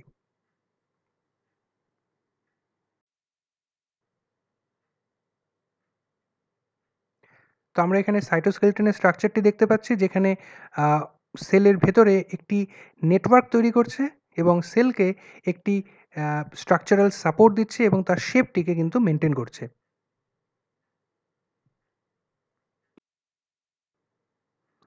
এবার আসছি মাইক্রোফিলামেন্ট। এই মাইক্রোফিলামেন্টটি দ্য থিনেস্ট সাইটোস্কেলিটন এলিমেন্ট। এটি রড লাইক হয়ে থাকে, ডান দিকের ছবি দেখতে পাচ্ছি, এবং এগুলি অসংখ্য ছোট ছোট গ্লোবুলার প্রোটিন নিয়ে তৈরি হয়, যেগুলোকে আমরা অ্যাক্টিন বলি। And the function of the microfilament is to enable the cell to change shape and move. এরপর যে আরেকটি সাইটোস্কেলিটন, যেটিকে আমরা ইন্টারমিডিয়েট ফিলামেন্ট বলছি, এই ইন্টারমিডিয়েট ফিলামেন্ট শুধুমাত্র কিন্তু অ্যানিমেল সেলেই উপস্থিত থাকে, এবং intermediate filament naturally fibrous protein দিয়ে তৈরি হয় এবং এটি একে অপরের সাথে জয়েন্ট হয়ে একটি রোপ লাইক স্ট্রাকচার তৈরি করে। এটির ফাংশন হলো এটি সেলকে একটি ইন্টারনাল স্ট্রাকচার দেয় এবং ডিফারেন্ট টাইপসের যে অর্গানেলস রয়েছে সেলের মধ্যে সেটিকে সঠিক স্থানে উপস্থিত থাকতে বা সঠিক স্থানে রাখতে কিন্তু সাহায্য করে। এবার আসছি মাইক্রোটিবিউল। এই মাইক্রোটিবিউলসগুলি ন্যাচারালি লং হলো tubes which made up of some sub units, some globular proteins, যেগুলিকে আমরা টিবিউলিন বলি। তো এর ফাংশনটি কি? Anchor organelles and acts as a track for organelle movement and move chromosomes around during the cell division. অর্থাৎ এই সাইটোস্কেলিটনটি অর্থাৎ মাইক্রোটিবিউলটি ডিফারেন্ট যে অর্গানেলস রয়েছে সেগুলোকে অ্যাঙ্কার করতে বা অ্যাটাচ করতে সাহায্য করে বা অ্যাটাচ অবস্থায় রাখতে সাহায্য করে, এবং অন্য সাইডে যে অর্গানিলাল যে মুভমেন্ট হয়, অর্থাৎ অর্গানিল যখন একটি জায়গা থেকে আরেকটি জায়গায় যায় সেই সময় একটি ট্র্যাক হিসাবে কিন্তু এই মাইক্রোটিবিউলসগুলি কাজ করে। এছাড়াও সেল ডিভিশনের সময় যখন ক্রোমোজোমাল মুভমেন্ট হয় তখনও কিন্তু এই সাইটোস্কেলিটনটি হেল্প করে, এবং এই সাইটোস্কেলিটনটি সিলিয়া এবং ফ্ল্যাজেলার একটি বিল্ডিং ব্লক বা বিল্ডিং ইউনিট হিসাবে কিন্তু কাজ করে। তো এবার আসছি এই সিলিয়া এবং ফ্ল্যাজেলার স্ট্রাকচার এবং ফাংশন নিয়ে। এই সিলিয়া এবং ফ্ল্যাজেলার প্রধান কাজই হলো সেলকে মোটাইল রাখা, অর্থাৎ সেলকে চলাফেরা করতে সাহায্য করা, এবং সেলের ভেতরে যেসব অর্গানেলসগুলো রয়েছে বা যেসব ম্যাটেরিয়ালসগুলো রয়েছে সেই ম্যাটেরিয়ালসগুলোকে সেলের একটি জায়গা থেকে অন্য জায়গায় অথবা সেলের বাইরে ট্রান্সপোর্ট করতে কিন্তু এই সিলিয়া এবং ফ্ল্যাজেলা কিন্তু সাহায্য করে। এছাড়াও যে মাইক্রোটিবিউল রয়েছে বা যে ফ্ল্যাজেলা এবং সিলিয়া রয়েছে তার আল্ট্রাস্ট্রাকচার কিন্তু মাইক্রোটিবিউল, এবং মাইক্রোটিবিউলটি প্লাজমা মেমব্রেনের ভেতরে 9+2 এর অ্যারেঞ্জমেন্ট হিসাবে রয়েছে। অর্থাৎ নিজের ছবিটিতে আমরা দেখতে পাচ্ছি যে এখানে মাইক্রোটিবিউলসগুলি বাইরে 9টি রয়েছে এবং ভেতরে 2টি রয়েছে, এবং এই কারণে এটিকে 9+2 অ্যারেঞ্জমেন্ট বলা হয়। এবার আসছি প্লান্ট সেলের স্ট্রাকচার নিয়ে। তো এখন আমরা দেখব প্লান্ট সেলে এমন কী কী স্ট্রাকচার পাওয়া যায় যেগুলি অ্যানিমেল সেলে পাওয়া যায় না। তো সেই স্ট্রাকচারগুলি হলো ক্লোরোপ্লাস্ট, সেন্ট্রাল ভ্যাকিউল, কিছু আদার প্লাস্টিড থাকছে বা ভ্যাকিউলস থাকছে যেগুলিকে আমরা ক্রোমোপ্লাস্ট বা অ্যামাইলোপ্লাস্ট বলছি, এবং ফাইনালি সেল ওয়াল থাকছে। তো প্রথমে আসছি ক্লোরোপ্লাস্ট। এর প্রধান ফাংশনই হলো ফটোসিনথেসিস করা।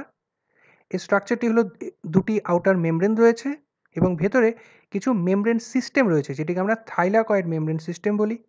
এগুলি অ্যাকচুয়ালি স্ট্যাকড মেমব্রেন যেগুলোকে আমরা গ্রানাম বলে থাকি, এবং এর সাথে থাকছে ক্লোরোফিল। এই ক্লোরোফিলগুলো কিন্তু গ্রানামের মধ্যে উপস্থিত থাকে, এবং ফাইনালি এই প্লাস্টিডের ভেতরে বা ক্লোরোপ্লাস্টের ভেতরে যে ফাঁকা অংশটি রয়েছে বা যে ফ্লুইডিক পার্টটি রয়েছে সেটিকে আমরা স্ট্রোমা বলি। তো এখানে আমরা ছবিটিতে দেখতে পাচ্ছি যে গ্রানা এবং স্ট্রোমার অবস্থানটি ঠিক কীরকম। তো এই ক্লোরোপ্লাস্ট ছাড়াও প্লান্টে কিন্তু আরও দুটি প্লাস্টিড বর্তমান, যেটিকে ক্রোমোপ্লাস্ট বলা হয়। এই ক্রোমোপ্লাস্টের জন্যই প্লান্টের কালার কিন্তু ডিফারেন্ট হয়, অর্থাৎ ডিফারেন্ট টাইপসের ফুল বা ডিফারেন্ট টাইপসের যে লিভস যেগুলো হয় সেটা কিন্তু এই ক্রোমোপ্লাস্টের জন্যই হয়ে থাকে, কারণ এখানে অনেক টাইপের কালার্ড পিগমেন্ট রয়েছে যেগুলিকে আমরা ক্যারোটিনয়েডস বলে থাকি। এছাড়াও থাকছে অ্যামাইলোপ্লাস্ট। এই অ্যামাইলোপ্লাস্টের প্রধান কাজ হলো স্টার্চকে স্টোর করা। এবার আসছি সেন্ট্রাল ভ্যাকিউলস। এর প্রধান ফাংশনই হলো ওয়াটার, সুগার, আয়ন্স এবং অ্যামাইনো অ্যাসিড এবং ডিফারেন্ট টাইপসের ওয়েস্ট প্রোডাক্টকে স্টোর করা। And some central vacuoles serve specialised function in the plant cell. For example, some contain special type of poison to protect against different types of predators. Okay.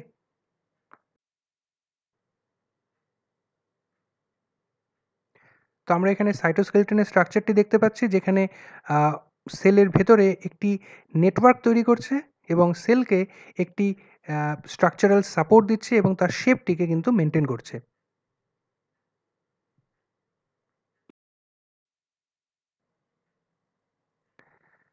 তো cell surface actually protects, support and join the cells.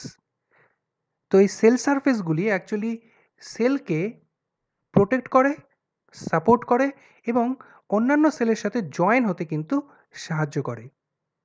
তো sell interact with their environment and each other via their surface. So many cells are protected by more than the plasma membrane. Okay.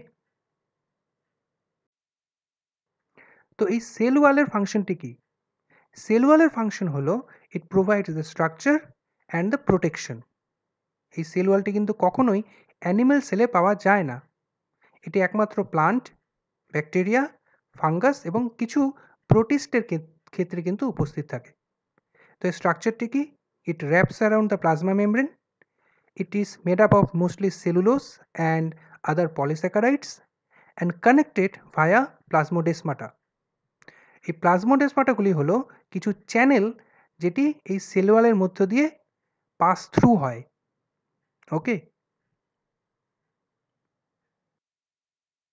তো আমরা এখানে sell ওয়ালের স্ট্রাকচারটি দেখতে পাচ্ছি যে দুটি sell ওয়ালের মাঝখানে যে প্লাজমোডেসমাটা রয়েছে সেটি একটি চ্যানেল আকারে রয়েছে, এবং এই প্লাজমোডেসমাটার মধ্যে দিয়ে একটি প্লান্ট সেল অপর একটি প্লান্ট সেলের সাথে কিন্তু সংযোগ রক্ষা করে। অর্থাৎ এই প্লাজমোডেসমাটা একটি সাইটোপ্লাজমিক ব্রিজ হিসাবে কিন্তু কাজ করে। ওকে, তো এবার একটি টিপিক্যাল প্লান্ট সেলের স্ট্রাকচার আমরা দেখতে পাচ্ছি, যেখানে ডিফারেন্ট টাইপস অফ স্ট্রাকচারসগুলি রয়েছে, যেরকম লাইসোজোমস, মাইটোকন্ড্রিয়া, ভ্যাকিউলস, পারক্সিজম, ভেসিকলস। তো একটি ট্রু নিউক্লিয়াস রয়েছে, যেখানে নিউক্লিওপ্লাজম, নিউক্লিওলাস, নিউক্লিও এনভেলপ এবং নিউক্লিয়ার পোর রয়েছে। এর সাথেও যেটা রয়েছে সেটি হলো ক্লোরোপ্লাস্ট, রাইবোজোমস, রাফ এবং smooth endoplasmic reticulum, cell membrane, Golgi apparatus, cell wall এবং প্লাজমোডেসমাটা। এখন আমরা দেখব যে origin of mitochondria and chloroplast. So both the organelles are believed to be once been free living bacteria that were engulfed by larger cell. তো এইটি আমরা already এন্ডোসিম্বায়োটিক থিওরির মাধ্যম দিয়ে কিন্তু বর্ণনা করেছি বা জানতে পেরেছি যে প্রথমে একটি আর্লি প্রোক্যারিওট ছিল, সেটি পরবর্তীকালে কিছু অ্যারোবিক ব্যাকটেরিয়া এবং কিছু ফটোসিনথেসাইজিং ব্যাকটেরিয়াকে এনগালফ করেছিল, এবং যেগুলি পরবর্তীকালে মাইটোকন্ড্রিয়া এবং ক্লোরোপ্লাস্টে ইভলভ হয়েছে। এবং ফাইনালি যেসব আর্লি ব্যাকটেরিয়া বা আর্লি প্রোক্যারিওটসগুলো দুটি অর্থাৎ অ্যারোবিক এবং ফটোসিনথেসাইজিং ব্যাকটেরিয়াকে বা প্রোক্যারিওটকে এনগালফ করেছে, সেটি আলটিমেটলি একটি ট্রু প্লান্ট ইউক্যারিওটিক সেলে পরিণত হয়েছে, এবং যেটি শুধুমাত্র মাইটোকন্ড্রিয়াকে অর্থাৎ অ্যারোবিক প্রোক্যারিওটসগুলোকে এনগালফ করেছে, সেটি আলটিমেটলি ইভলভ হয়েছে এটি ট্রু ইউক্যারিওটিক অ্যানিমেল সেলে। ওকে, সো আমরা কী কী এভিডেন্স পাই যে এই মাইটোকন্ড্রিয়া এবং ক্লোরোপ্লাস্ট যে আর্লি ব্যাকটেরিয়া থেকে উৎপন্ন হয়েছে বা ইভলভ হয়েছে। তো এই এভিডেন্সগুলি হলো they have their own DNA, তাদের নিজস্ব ডিএনএ বর্তমান, তাদের নিজস্ব রাইবোজোম বর্তমান, যেগুলি ব্যাকটেরিয়াল রাইবোজোম হিসাবে পরিচিত বা ব্যাকটেরিয়াল অরিজিন হয়ে থাকে। দুটি অর্গানেলি নিজেরাই ডিভাইড করতে পারে। মাইটোকন্ড্রিয়ার যে সাইজ সেটি একটি ব্যাকটেরিয়ার মতন। Each have more than one membrane, অর্থাৎ দুটি অর্গানেলি কিন্তু ডাবল মেমব্রেন হয়ে থাকে। ওকে, নাও আমরা আসছি সেল জাংশনে। তো এই প্লাজমা মেমব্রেনে যে প্রোটিনসগুলো রয়েছে সেগুলি পাশের সেলের সাথে যুক্ত হয়ে কিছু জাংশনাল কমপ্লেক্স তৈরি করে, যেগুলোকে আমরা সেল জাংশন বলে থাকি। যেটি আমরা প্লান্ট সেলে অলরেডি দেখেছি যে প্লাজমোডেসমাটা রয়েছে, সেটিও কিন্তু প্রোটিন চ্যানেল, অর্থাৎ এই চ্যানেলের মধ্যে দিয়ে দুটি প্লান্ট সেল একটি অপরের সাথে সাইটোপ্লাজমিক ব্রিজের মাধ্যম দিয়ে কানেক্টেড রয়েছে। ঠিক সেরকমই অ্যানিম্যাল সেলেও কিন্তু কিছু ঠিক সেই রকমই সেল জাংশন বর্তমান। তো আমরা এখন এগুলো নিয়ে একটু আলোচনা করব। ন্যাচারালি অ্যানিম্যাল সেলে তিন টাইপের জাংশনাল কমপ্লেক্স বা জাংশনস দেখা যায়। একটি হলো টাইট জাংশন, একটি হলো অ্যাঙ্কারিং জাংশন এবং আরেকটি হলো গ্যাপ জাংশনস। তো টাইট জাংশনসগুলো actually membrane proteins that seal the neighboring cells so that water soluble substances cannot cross between them. তো স্টমাক সেলের মাধ্যমে বা স্টমাক সেলে কিন্তু এই সেল জাংশনটি বা এই টাইট জাংশনটি কিন্তু রয়েছে। ওকে, এবারে আমরা আলোচনা করব অ্যাঙ্কারিং জাংশন এবং গ্যাপ জাংশন নিয়ে। তবে অ্যাঙ্কারিং জাংশনসগুলো are actually the cytoskeleton fibres that joints cells in tissues that need to stretch, for example heart, skin and muscle cells. আরেকটি জাংশন হলো যেটিকে আমরা গ্যাপ জাংশন বলে জানি। এই গ্যাপ জাংশনটি কিন্তু অনেকটি প্লান্ট সেলের ওই প্লাজমোডেসমাটার মতনই। এটি membranal protein on neighbouring cells that link to form channels. তো এই গ্যাপ জাংশনও কিন্তু দুটি সেলের মাঝখানে একটি চ্যানেল বা টানেল তৈরি করে, যেটি মাধ্যম দিয়ে একটি সেল আরেকটি সেলের সাথে সাইটোপ্লাজমিক ব্রিজ গঠনের মাধ্যম দিয়ে যুক্ত থাকে। সেজন্যই এই গ্যাপ জাংশনগুলিকে অনেক সময় মলিকিউলার টানেল বলা হয় বা মলিকিউলার টিউব বলা হয়। ওকে, আমরা এই ছবিটিতে তিনটি জাংশনকে খুব স্পষ্টভাবেই কিন্তু দেখতে পাচ্ছি। প্রথমটি হলো টাইট জাংশন, দ্বিতীয়টি হলো অ্যাঙ্কারিং জাংশন এবং তৃতীয়টি হলো গ্যাপ জাংশন। ওকে, তো গ্যাপ জাংশনের ক্ষেত্রে আমরা দেখতেই পাচ্ছি এটি একটি মলিকুলার টানেল বা মলিকুলার চ্যানেল তৈরি করছে, যার মাধ্যম দিয়ে দুটি সেল খুব সহজেই যুক্ত থাকছে। এবার আমরা আলোচনা করব molecules movement and the cells. তো এই মলিকুলার মুভমেন্ট যেগুলো হয়, অর্থাৎ সেলের বাইরে এবং ভেতরে যে মলিকুলার মুভমেন্টসগুলো হয় বা যে ট্রান্সপোর্টগুলো হয়, সেগুলোকে আমরা ন্যাচারালি 4 ভাগে কিন্তু ভাগ করি। প্রথমটি হলো প্যাসিভ ট্রান্সপোর্ট, দেন অ্যাক্টিভ ট্রান্সপোর্ট, দেন এন্ডোসাইটোসিস, যেটিকে আমরা ফ্যাগোসাইটোসিস বা পিনোসাইটোসিস বলি, এবং ফাইনালি এক্সোসাইটোসিস। তো প্রথমটি আসি প্যাসিভ ট্রান্সপোর্ট। এই প্যাসিভ ট্রান্সপোর্টের কিছু ক্যারেক্টারিস্টিক্স কিন্তু বর্তমান। প্রথমেই, the passive transport need no energy, move due to gradient differences in concentration, pressure and charge, move to equalize the gradient, high moves towards low।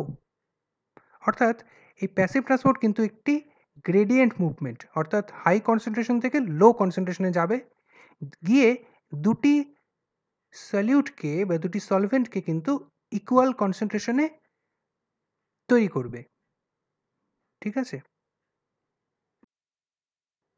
তো basically 3 টাইপের প্যাসিভ ট্রান্সপোর্ট কিন্তু দেখা যায়, যেরকম ডিফিউশন, দেন অসমোসিস, দেন facilitated diffusion. তো আমরা এবার এই 3টি নিয়ে কিন্তু আলোচনা করব। প্রথমটি হলো ডিফিউশন, যেখানে molecules move to equalise the concentration. তো আমরা এখানে দেখতে পাচ্ছি যে প্রথম গ্লাসে যখন কিছু সুগার দেওয়া হলো, তো সেই সুগারটি কিন্তু হাই কনসেন্ট্রেশন থেকে লো কনসেন্ট্রেশনে যাবে এবং গিয়ে ফাইনালি সেই সলিউশনটাকে ইকুয়াল কনসেন্ট্রেশনে তৈরি করবে। ওকে, দেন আসছে অসমোসিস, যেটি ডিফিউশনের থেকে একটু আলাদা, কিন্তু actually it is a kind of a diffusion. তো এই ক্ষেত্রে fluid flows from lower solute concentration to higher solute concentration and finally equalise the solution. তো often involves the movement of water into the cell or out of the cell. এবার আমরা আলোচনা করব solution difference and the cells. তো আমরা জানি যে solvent এবং সলিউট মিক্সড হয়ে সলিউশন তৈরি করে। তো বেসিক্যালি সলিউশন 3 টাইপের হয়, হাইপোটনিক, হাইপারটনিক এবং আইসোটনিক। তো হাইপোটনিক সলিউশনের ক্ষেত্রে যে solute concentration will be more in the cell but less to the outside, so the solvent will flow into the cell from the outside. অন্য সাইডে hypertonic সলিউশনের ক্ষেত্রে সলিড কনসেন্ট্রেশন কিন্তু আউটসাইডে বেশি হবে সেলের থেকে, সুতরাং fluid will flow out of the cell. এবং আইসোটনিক সলিউশনের ক্ষেত্রে দুটি সলিউটই বা সলিড কনসেন্ট্রেশনই কিন্তু ইকুয়াল হবে আউটসাইড এবং ইনসাইড দ্য সেল। সেজন্যই যখন আমরা কোনো রেড ব্লাড সেলকে বা কোনো সেলকে যদি আমরা হাইপোটনিক সলিউশনে রাখি, তো নেট মুভমেন্ট অফ ওয়াটার কিন্তু হবে ইনসাইড দ্য সেল, অর্থাৎ সেলের ভেতরে কিন্তু জল প্রবেশ করবে। সেজন্য সেলটি ফুলে উঠবে এবং ফাইনালি সেটি লাইজড হয়ে যাবে বা বার্স্ট করবে। এবার যদি সলিউশনটাকে আমরা লো সলিড কনসেন্ট্রেশন থেকে হাই সলিড কনসেন্ট্রেশন করি এক্সট্রা সেলুলার ফ্লুইডের ক্ষেত্রে, তো সেক্ষেত্রে এই হাইপারটনিক সলিউশনে কি হবে, ওয়াটার কিন্তু সেল থেকে বাইরে বেরিয়ে যাবে, অর্থাৎ এক্ষেত্রে সেলটি কিন্তু শ্রিঙ্ক হয়ে যাবে হচ্ছে। কিন্তু আইসোটনিক সলিউশনের ক্ষেত্রে কিন্তু দুটির মধ্যে কোনোটিই হবে না, কারণ এখানে সলিউট কনসেন্ট্রেশন সেলের বাইরে এবং সেলের ভেতরে কিন্তু সেম। তো এক্ষেত্রে জলের কোনো রকম মুভমেন্ট কিন্তু হবে না। এরপর আসছে ফ্যাসিলিটেড ডিফিউশন। সো এই ফ্যাসিলিটেড ডিফিউশন ইজ ডিফারেন্সিয়ালি পারমিয়েবল মেমব্রেনের মধ্য দিয়ে কিন্তু হয়ে থাকে, এবং মেমব্রেনের মধ্যে কিন্তু কিছু চ্যানেল উপস্থিত থাকে, যেগুলি ন্যাচারালি ডিফারেন্ট টাইপসের মলিকিউলস এবং আয়ন্সকে সেলের ভেতরে এবং বাইরে যেতে সাহায্য করে। এই চ্যানেলসগুলি বেসিক্যালি কিছু ট্রান্সপোর্ট প্রোটিন নিয়ে তৈরি হয়। For example aquaporins. এই অ্যাকোয়াপোরিনস এমন একটি চ্যানেল যেটি জলের মুভমেন্ট কিন্তু করে থাকে, অর্থাৎ জলকে সেলের বাইরে যেতে এবং ভেতরে ঢোকাতে কিন্তু এই অ্যাকোয়াপোরিন সাহায্য করে। এবং একটি গুরুত্বপূর্ণ বিষয় হলো এই ফ্যাসিলিটেড ডিফিউশনের ক্ষেত্রে কোনো রকম এনার্জি কিন্তু দরকার পড়ে না। এবার দেখছি যে প্রসেস অফ ফ্যাসিলিটেড ডিফিউশন। প্রথমে প্রোটিনটি বাইন্ড করে মলিকুলের সাথে, তারপরে প্রোটিনটির শেপ চেঞ্জ হয়, যেটিকে আমরা টেকনিক্যালি কনফরমেশনাল চেঞ্জ বলে থাকি। তারপরে মলিকিউলসটি মেমব্রেনের ভেতরে অথবা বাইরে চলে যায়। তো এই ছবিটির মধ্যে দিয়ে আমরা পরিষ্কার দেখতেই পাচ্ছি যে কিছু সলিউট যেগুলো গোল গোল ব্রাউন কালারের, সেগুলি প্রথমে একটি ট্রান্সপোর্ট প্রোটিনের সাথে বাইন্ড করলো। বাইন্ড করার পরে সেই ট্রান্সপোর্ট প্রোটিনটি কিন্তু তার শেপটিকে চেঞ্জ করলো এবং ফাইনালি সেই মলিকিউলটি সেই চেঞ্জ শেপের ভেতর দিয়ে কিন্তু সেলের ভেতরে প্রবেশ করলো। ঠিক আছে? তো এই 3টি স্টেপের মাধ্যম দিয়ে কিন্তু ফ্যাসিলিটেড ট্রান্সপোর্ট হয়ে থাকে। এবার দেখছি অ্যাক্টিভ ট্রান্সপোর্ট। তো এখানে মলিকুলার মুভমেন্ট হচ্ছে এবং একটি গুরুত্বপূর্ণ বিষয় হলো এখানে এনার্জি রিকোয়ার্ড হচ্ছে, অর্থাৎ এনার্জি দরকার পড়ছে, কারণ এইখানে যে ট্রান্সপোর্টটি হচ্ছে সেটি এগেইনস্ট দ্য কনসেন্ট্রেশন গ্রেডিয়েন্ট হচ্ছে, অর্থাৎ লো কনসেন্ট্রেশন থেকে হাই কনসেন্ট্রেশনে যাচ্ছে। সুতরাং খুব সহজেই এখানে এনার্জি দরকার পড়ছে। For example the sodium potassium pump. তো এখানে আমরা দেখতেই পাচ্ছি যে এখানে একটি পাম্প বা একটি প্রোটিন কমপ্লেক্স রয়েছে যেটি ন্যাচারালি সোডিয়ামকে এবং পটাশিয়ামকে সেলের ভেতরে এবং বাইরে যেতে সাহায্য করে। কিন্তু এখানে উল্লেখযোগ্য বিষয় হলো যে পটাশিয়াম এবং সোডিয়ামের মুভমেন্ট এগেইনস্ট দেয়ার কনসেন্ট্রেশন গ্রেডিয়েন্ট কিন্তু হচ্ছে। ঠিক সেজন্যই এখানে এনার্জি দরকার পড়ছে, কারণ এটি নদীর প্রতিকূলে যাচ্ছে, অর্থাৎ এগেইনস্ট দ্য কনসেন্ট্রেশন গ্রেডিয়েন্ট হচ্ছে। ঠিক আছে? এবার দেখছি যে প্রসেস অফ এন্ডোসাইটোসিস। এন্ডোসাইটোসিস মানে হলো যে movement of large material, for example particles, sometimes organisms, sometimes large molecules inside of the cell via the engulfing of something. Okay, so এখানে movement is into the cell, অর্থাৎ সেলের ভেতরে ঢুকছে। Basically দু টাইপের এন্ডোসাইটোসিস কিন্তু দেখা যায়, যেটিকে বাল্ক ফেজ বলা হয় বা নন স্পেসিফিক, আরেকটি হলো রিসেপ্টর মিডিয়েটেড বা স্পেসিফিক। তো এখানে আমরা প্রসেস অফ এন্ডোসাইটোসিসটি কিন্তু দেখছি। এখানে প্লাজমা মেমব্রেন প্রথমে সেই ম্যাটেরিয়ালটাকে সারাউন্ড করে, অর্থাৎ ঘিরে ফেলে। Then the edges of the plasma membrane, অর্থাৎ যে প্লাজমা মেমব্রেনের যে এজগুলো সেগুলি একে অপরের সাথে মিট করে এবং ফাইনালি দ্য মেমব্রেনগুলো ফিউজ হয়ে একটি ভেসিকেল ফর্ম করে এবং ফাইনালি সেই ভেসিকেলটি সেলের ভেতরে এন্টার করে যায়। তো এইভাবেই কিন্তু এন্ডোসাইটোসিস প্রসেসটি বা প্রক্রিয়াটি হয়ে থাকে। এই এন্ডোসাইটোসিস প্রসেসটি আবার দু টাইপের। একটি হলো ফ্যাগোসাইটোসিস, যেখানে কোনো রকম সলিড পার্টিকেল বা সলিড অর্গানিজমকে এনগালফ করা হচ্ছে। অন্য সাইডে পিনোসাইটোসিস, যেখানে কিছু লার্জ মলিকিউলস, কিন্তু সেটা ফ্লুইডও হতে পারে, কিছু ফ্লুইডিক মলিকিউলসকেও কিন্তু সেল তার ভেতরে ঢুকিয়ে নেয় বা এনগালফ করে নেয়।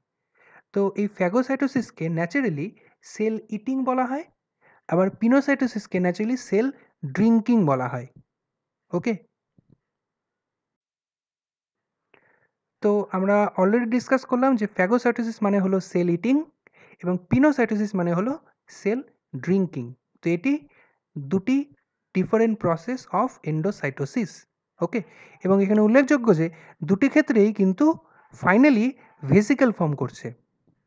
ওকে, এবং ফাইনালি এই ভেসিকেলসগুলো আমি আগেই ডিসকাস করেছি যে এই ভেসিকেলসগুলো ফাইনালি কার সাথে ফিউজ করে? লাইসোজোমের সাথে। তো ফাইনালি এই ভেসিকেলসগুলি লাইসোজোমের সাথে ফিউজ করে এবং ফাইনালি এই ভেসিকেলের ভেতরে যে সেল কন্টেন্ট বা যে খাদ্যগুলো বা যে নিউট্রিয়েন্টসগুলো রয়েছে সেগুলি লাইসোজোমের যে হাইড্রোলাইটিক এনজাইম তার সাথে রিঅ্যাক্ট করে এবং ফাইনালি কী হয়? এই অর্গানিজমসগুলো বা যে লার্জ মলিকুলসগুলো সেগুলো ডিগ্রেড করে যায় এবং সেল সেখান থেকে তার পর্যাপ্ত পরিমাণ যে নিউট্রিয়েন্টসগুলো সেগুলো অ্যাবজর্ব করে নেয়। ওকে, এবার হচ্ছে এক্সোসাইটোসিস। এটি হলো ঠিক রিভার্স প্রসেস অফ এন্ডোসাইটোসিস, অর্থাৎ এখানে সেল তার ভেতরে যেসব ম্যাটেরিয়ালসগুলো রয়েছে বা যে ওয়েস্ট ম্যাটেরিয়ালসগুলো রয়েছে সেগুলোকে সেলের বাইরে ডিসচার্জ করে দেয়। তো এক্ষেত্রে প্রথমে যেটি হয় সেটি হলো একটি ভেসিকেলস ফর্ম করে, যেটি ভেসিকেলের ভেতরে যেসব ওয়েস্ট ম্যাটেরিয়ালসগুলো রয়েছে সেগুলো স্টোর অবস্থায় থাকে এবং ফাইনালি সেই সিক্রেটারি ভেসিকেলসগুলো মেমব্রেনের সাথে ফিউজ করে। ফিউজ করার পরে সেলের ভেতরে যে সিক্রেটারি মলিকুলসগুলো রয়েছে সেগুলো সেলের বাইরে বেরিয়ে যায়। তো এই প্রসেসটি হলো physical move to the cell surface, membrane of the vesicle fuses with the plasma membrane, and finally the materials get expelled to the outside of the cell. তো আপাতত এ পর্যন্তই। আশা করি তোমাদের ভিডিওটি ভালো লেগেছে। আর আশা করব আমি এই যে সেলের যে ব্যাপারগুলো বা সেলের যে স্ট্রাকচারসগুলো এবং তার ফাংশনসগুলো খুব লুসিড ওয়েতে দেখাতে পেরেছি। তো এখন আমরা আলোচনা করব যে বিগত বছরগুলিতে ডাব্লিউবিসিএসে এখান থেকে ঠিক কী কী কোশ্চেন্স এসছে। তো 2002তে যে কোশ্চেনটি এসছে যে plant shrinks when the placed in a hypertonic solution। Second যেটি এসছে 2003-এ সেটি হলো which of the following becomes zero in a fully turgid cell। ওর উত্তরটি হবে অসমোটিক প্রেশার। 3 নম্বরটি হলো according to the cell structure which one of the following is most complex। আনসারটি হবে ফানজি, এটি এসছে 2005-এ। 4 নম্বরে in plants the receptors for detecting photoperiod is sensory organelles, এটি এসছে 2006-এ ডাব্লিউবিসিএসে। 5 নম্বরটি হলো the smallest size of the cell which can be seen under unaided eye is 100 microns, এটি এসছে 2011 পরীক্ষাতে। 6 নম্বরটি হলো the largest cell in animal is nerve cell, এটি এসছে WBCS 2014-তে। Finally, the crossing over occurs during meiosis at Pachytene stage, এটি এসছে ডাব্লিউবিসিএস-এর 2017-তে। ঠিক আছে, তো আজকে এ পর্যন্তই। আশা করি ভিডিওটি তোমাদের ভালো লেগেছে। Thank you.